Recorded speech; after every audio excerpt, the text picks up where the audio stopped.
হাতে রসুন ছিল রসুন ছিল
শাক হয়ে গেছে। সকালে নাস্তা করব শাক আর হচ্ছে শিম ভর্তা দিয়ে।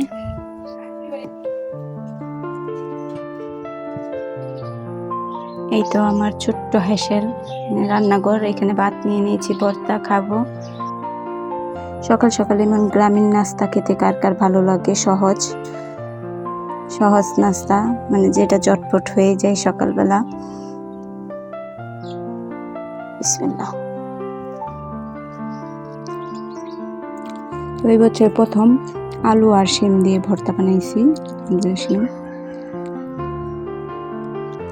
আর হচ্ছে গাছ থেকে তুলে আনা তাজা তাজা সাজনা শাক। ভর্তাটা কিন্তু অনেক ভালো হয়েছে। আর কাঁচামরিচ দিয়ে ভর্তা বানিয়েছি এটা।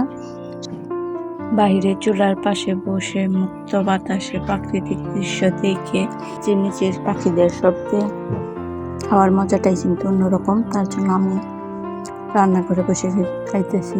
কেমন লাগলো ভিডিওটি অবশ্যই কমেন্ট করে জানাবেন। যদি ভালো লাগে চ্যানেলটি সাবস্ক্রাইব করে পাশে থাকবেন। আজকের ভিডিওটি এই পর্যন্তই। কষ্ট করে ভিডিওটি দেখার জন্য অসংখ্য ধন্যবাদ। পরবর্তী নতুন কোনো ভিডিও নিয়ে আবার আপনাদের মধ্যে হাজির হব। প্লিজ।